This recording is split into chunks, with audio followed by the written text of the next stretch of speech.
Good evening. You've reached the dark side of the mountain.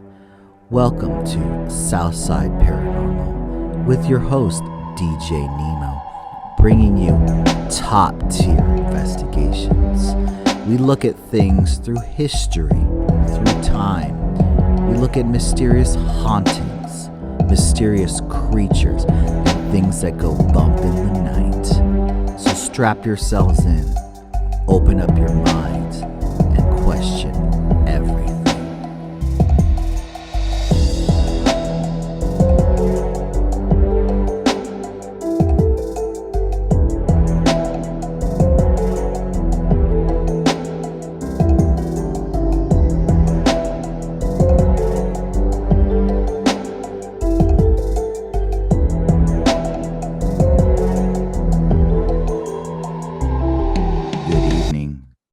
You are tuned into South Side Paranormal with your host, DJ Nemo. If this is your first time to the podcast, welcome. We hope that you enjoy the stories tonight and the information that is presented. If you are a fan, do us a favor. Please like, share, and subscribe. Your support would be most greatly appreciated. On to tonight's episode.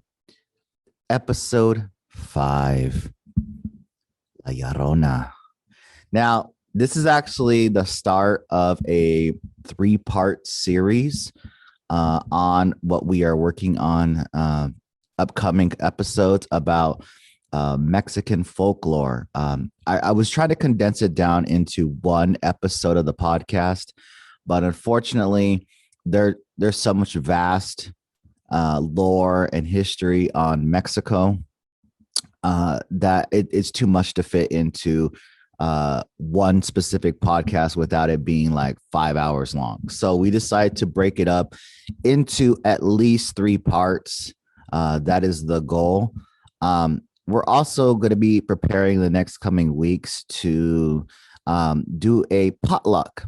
Now, you're like, potluck, like bring a dish. Well, you could always definitely be eating and enjoying some Southside Paranormal. DJ Nemo is fully down with you enjoying some snacks or beverages while you enjoy the stories this evening. However, in the coming weeks, we're going to host a potluck episode where basically we're going to ask for listeners to submit their stories. And then we're going to hopefully get your story out if your story checks out. So we'll keep an eye out for that notification, and I will put the email located in the chat that you can reach out to me and share your story. We'd be more than happy to share your information and your story out if you let us. Also, too, so tonight's episode 5, La Llorona. Now, for people that if you live anywhere in the southwestern United States, Arizona, New Mexico, Texas, Nevada, Colorado, California, you know exactly who I'm talking about right now. But for the people that are not, you haven't lived in the Southwest that long, or you haven't lived in anywhere that understands this. But basically, La Llorona is Spanish. It's a Spanish folktale, actually, and there might be some truth to it. Basically, it's called the Crying Woman. Now, there are different versions of it, and we're going to explain all 3 versions. And where it falls into is up to you to make the determination. Is it version 1? Is it version 2? Is it version 3?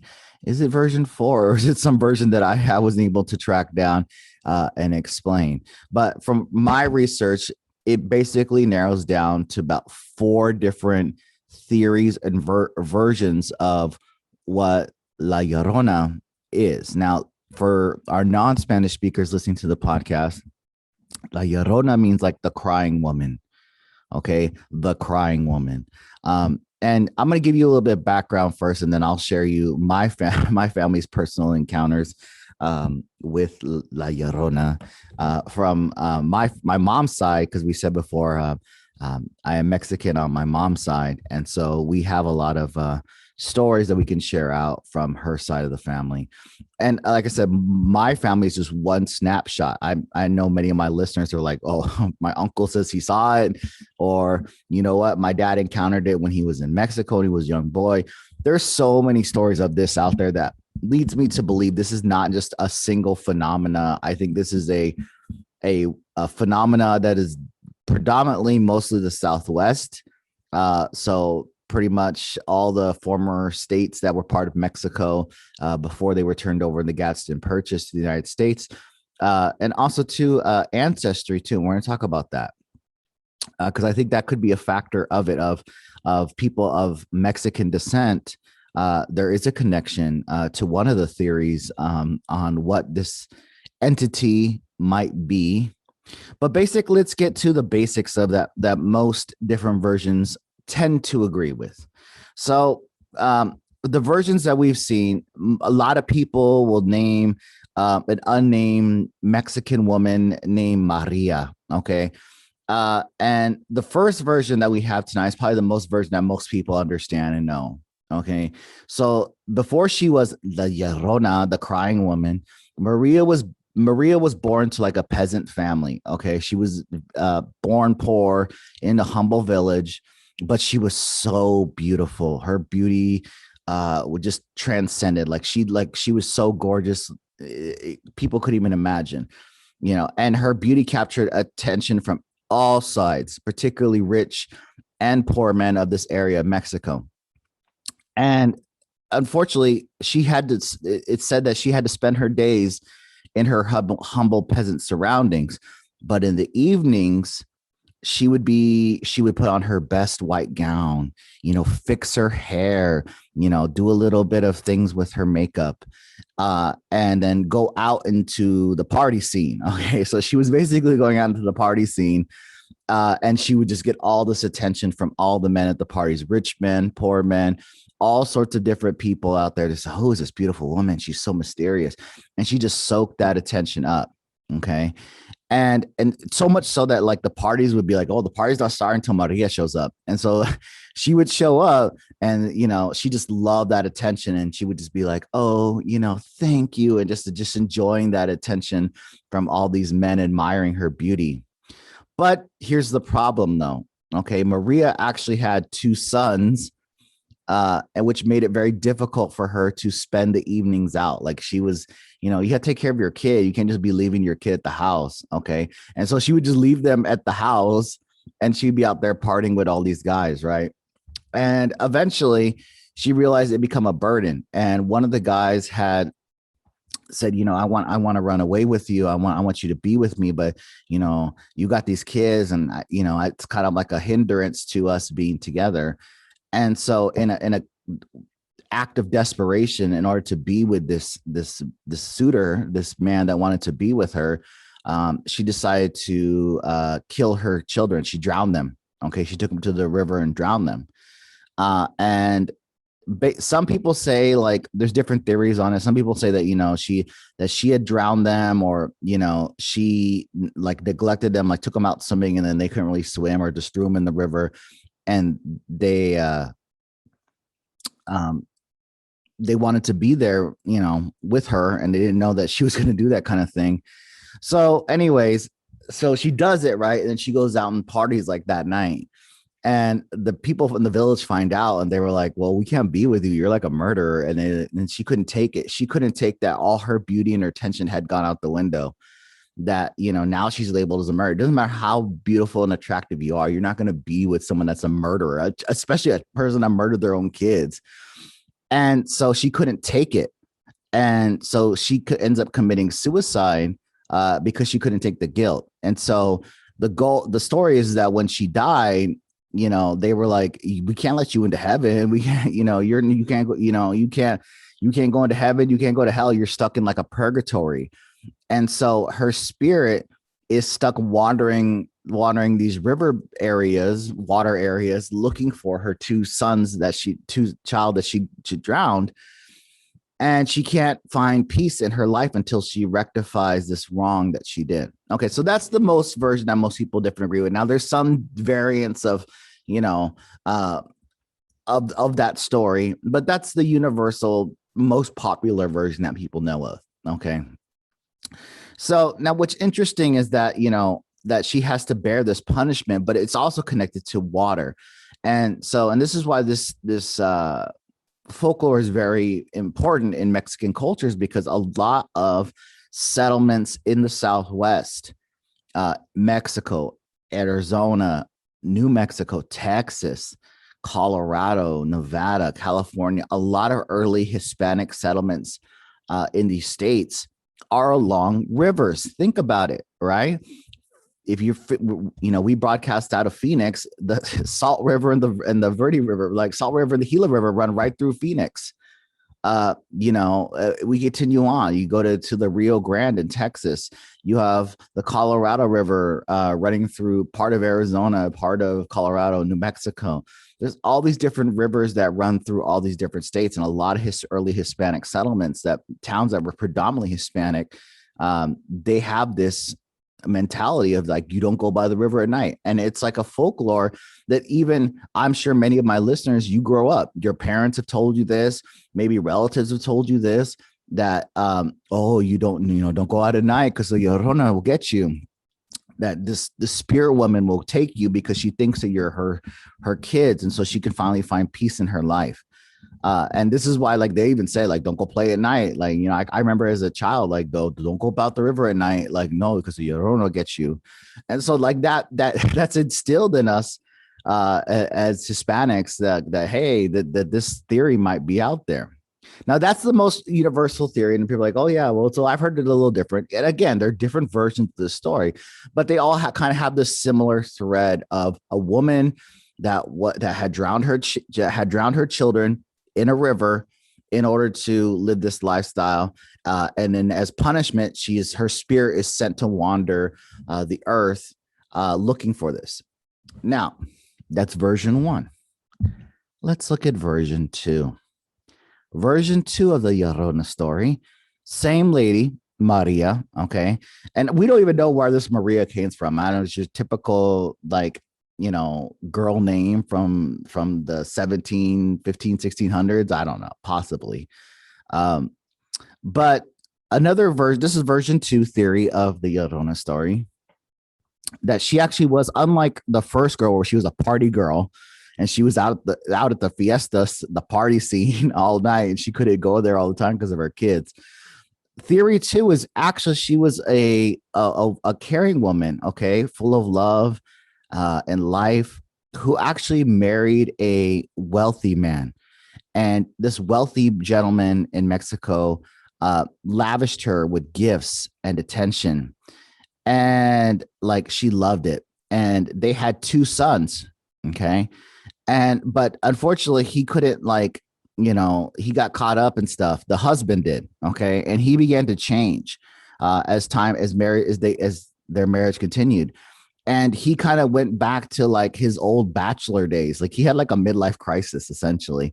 He went back to like drinking, and he was getting drunk every night and going to the bar and like hooking up with all these like side chicks, La Sancha, all these side chicks out there.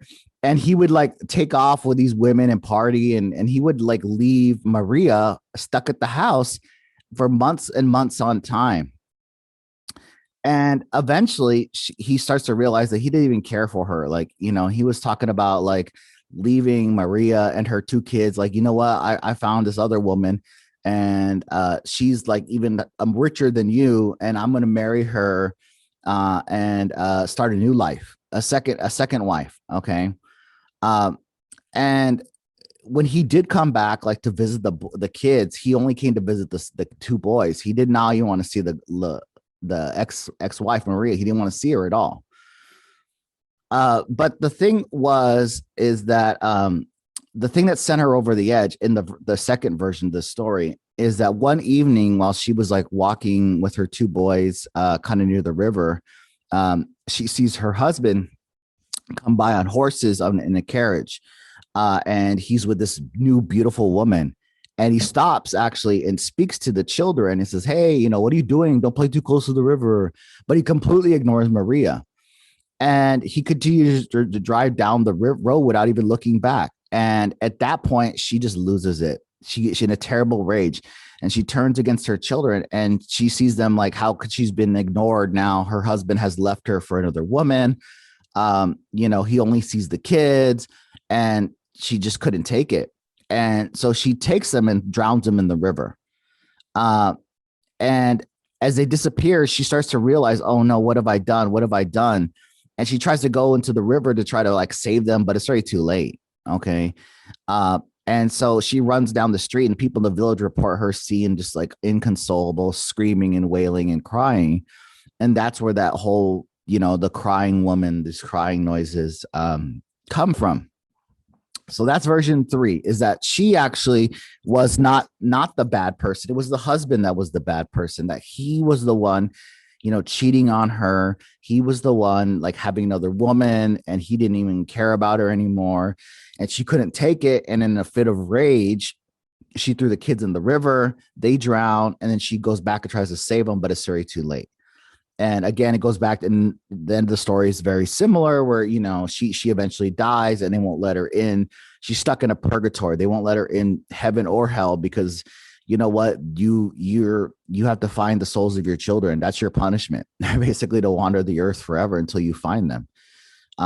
So those are the first 2 common theories we've heard. So theory 1, she's the party girl. Okay. And she wanted to live that lifestyle. She wanted to be at the club partying, and her kids are holding her back, so she kills them. Okay. Theory 2, she was a good woman. She was a good wife, and she decided to, she couldn't take that her husband had left her for another woman. And so as a result, she decides to, as a fit of rage, she kills the kids. Okay. But again, at the end of the story, she's still punished, and she still has to wander around. So those are pretty much the main versions that you're probably familiar with: version 1 and version 2, theory 1, theory 2. Now, as we get into theory 3 and 4, now this one takes a little bit more research. And this was research done on, a lot of Hispanic heritage classes. I've taken Mexican folklore classes when I was becoming a teacher and understanding Mexican culture. Theory 3 and theory 4 start to make sense. And I'm like, you know what? Maybe this is the true origin of this story, that, that theory 1 and theory 2, that's a particularly Southwest kind of theory. But 3 and 4 is a whole different entity, because now we get into deities, Aztecs, their belief system, and understanding where it came from. So we're going to get into theory 3. Okay. And theory 3 goes into the Aztecs. Okay. Now there's a very famous book called the Florentine Codex, and it's this thick, humongous book, but basically it talks about all the different culture and belief of like the Aztec, the Maya, and all, and how they thought. Now, before I forget, before I even start this story, a lot of times we see in history people glorifying the Aztecs, like, oh, we love the Aztecs. Aztlan, this land was once Aztec land. We should be proud of our Aztec heritage. But let me tell you something about the Aztecs, if you don't already know. The Aztecs are some of the most brutal, savage people that have ever existed in ancient history. Okay, this is coming from someone that is Mexican, and I'm telling you this is actual truth and knowledge, because don't get caught up in these new interpretations of history, or people are like, oh, the Aztecs, brave Aztec warriors, and they were fighting against the Spanish and the colonizers. Bro, let me tell you something. The Aztecs were horrible colonizers on the native people of Mexico. If you do some research on the Aztecs, read a book, the actual book, not this revisionist history book. But the Aztecs are not nice people. They basically conquered all the different tribes, the native tribes of Mexico, and they forced them into slavery and basically just absorbed them into their Aztec culture. And they were savages. They were straight killing people left and right. Like Aztecs they believed in the sun god. and they would try to do everything they could to keep the sun god happy. Even so much so that they went on this thing where they were sacrificing like 100 people a day for a year. A year. Think about that. 100 people a day for a year. Do you know how many people that is? And this is before the time of guns. So they would hold you down and basically cut your heart out. Okay. This is like, and people don't realize that when the Spanish show up, the Spanish are like, man, these guys are savages. They're like killing like 100 people a day trying to make the sun god happy. And so while there were only 500 conquistadors, how are they able to defeat, hundreds of thousands of Aztec warriors in the Battle of Tenochtitlan, which is like, that's one of the most famous battles of the fall of the Aztec Empire.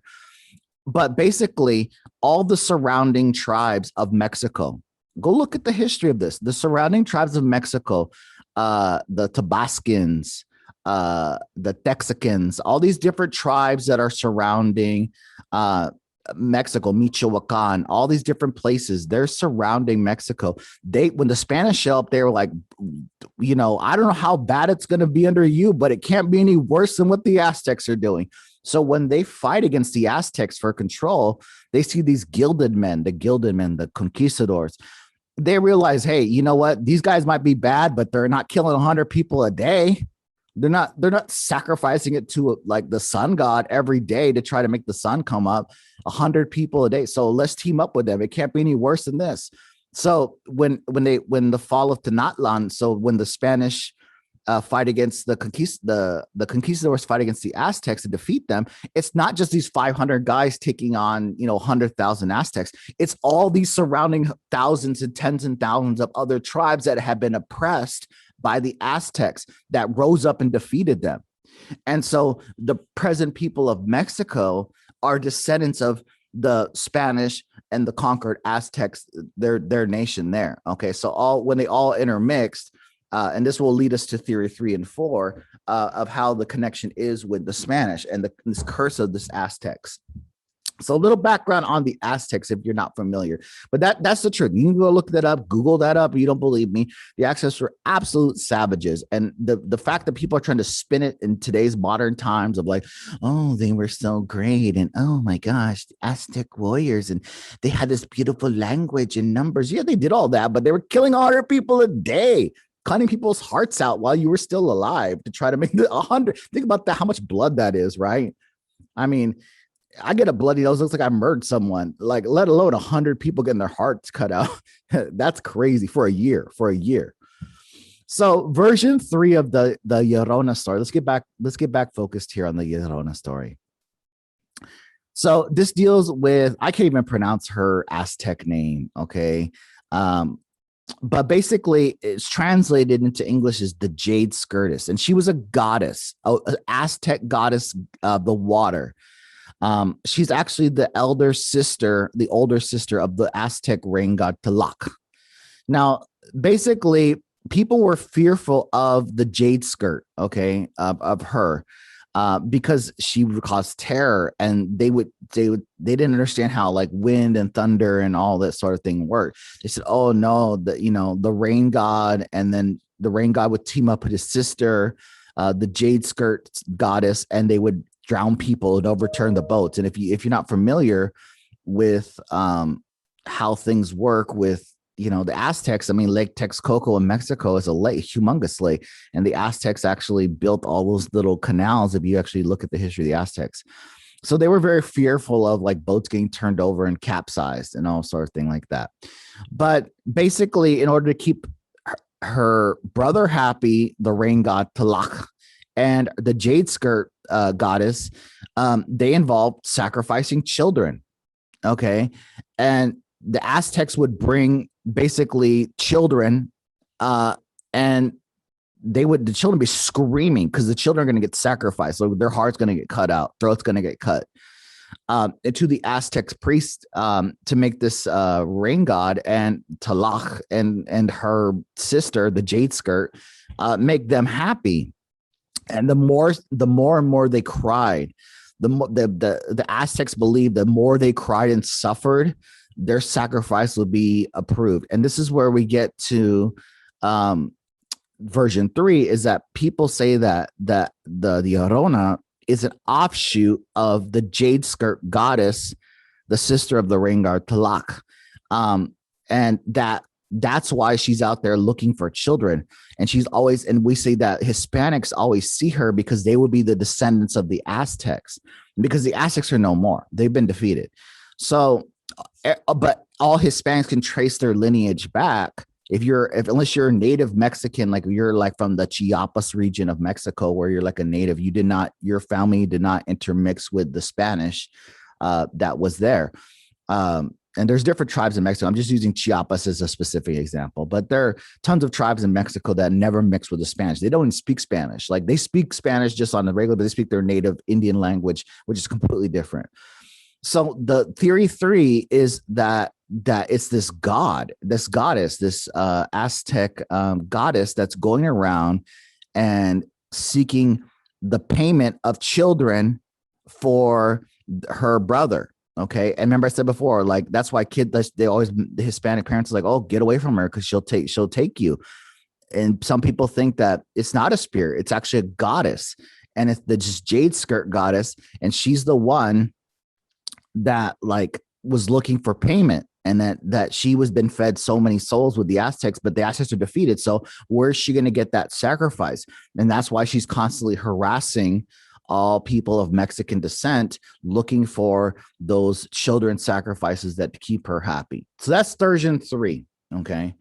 Now version 4, okay, is another one, which goes kind of tied to version 3 and 3 as well. So we talked about the Aztecs and the fall of the Aztecs, right? And we know that it was Hernan Cortez that was the conquistador that brought down the fall of the Aztecs. Remember, it's not just him. The history books are like, oh, it's just 500 guys versus 100,000.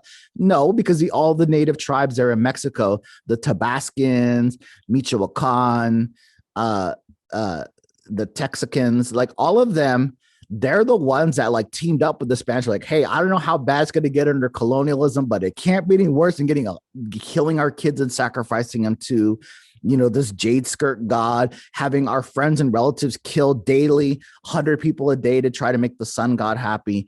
It can't be any worse than that. Okay. And so I always tell people to put that in perspective, and they say, oh, the colonizers, the Spanish. I'm like, if anything, you should be thankful for the conquistadors, because you could be still under the Aztec thing where they were on this mission, this hellbent mission to basically murder all of Mexico to keep this sun god happy. So version 4 of the Llorona story. Now, version 4 deals with the Spanish coming over, and the Hernan Cortez, while he was over there, he met this woman named La Malinche. Now, La Malinche was a native woman. She was asked from Aztec, and she was able to communicate in Spanish a little bit. She knew a little Spanish. And so she was kind of like the interpreter and guide to the Spanish conquistadors. And so she would like translate on their behalf, and then would make the connection between the Aztecs and the Spanish. Before the whole battle of Tenochtitlan, where they were basically busting the temple door down and defeating the Aztecs.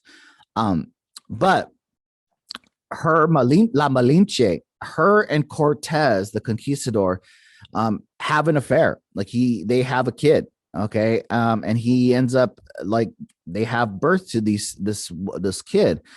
And here's the thing though.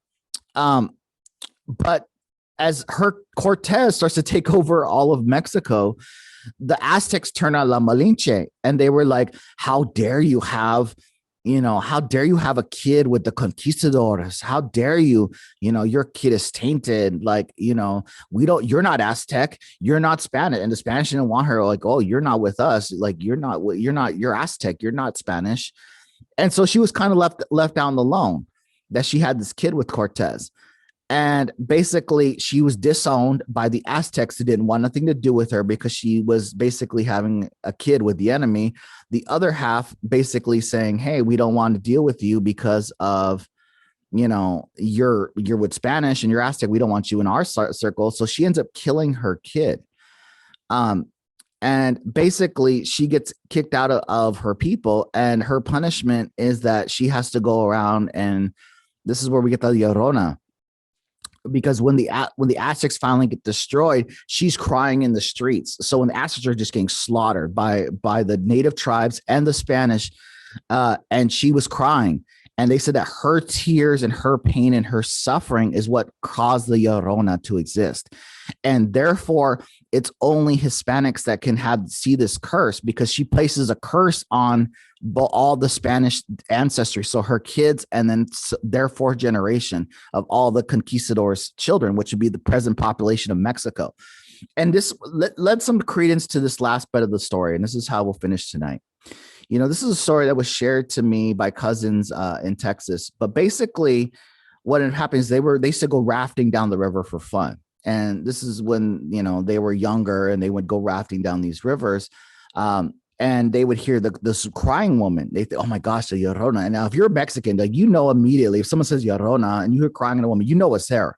So you automatically know that folk tale, that story. So there was about 10 of them, right? And the majority of them were Hispanic, okay? And so they all hear this woman cry, and they're freaking out, like, don't you hear it? But they were also going down the river with some of their friends that were not Hispanic. One was white, one was African-American. And they were going down this river, and they said that they could not hear it at all. They couldn't hear it at all. They couldn't hear this crying woman. All their friends are freaking out that are Mexican. They all could hear it, but they couldn't hear it at all. They said, what's going on? What's going on? We don't hear anything. They couldn't hear anything. And to my cousin, they said that bugged them out, that how come all 9 of their other friends that were of Mexican descent could hear the woman crying, but their friends that were not couldn't hear anything at all. And so that's interesting to me. And so this goes back to that La Malinche, that final version of the Llorona story.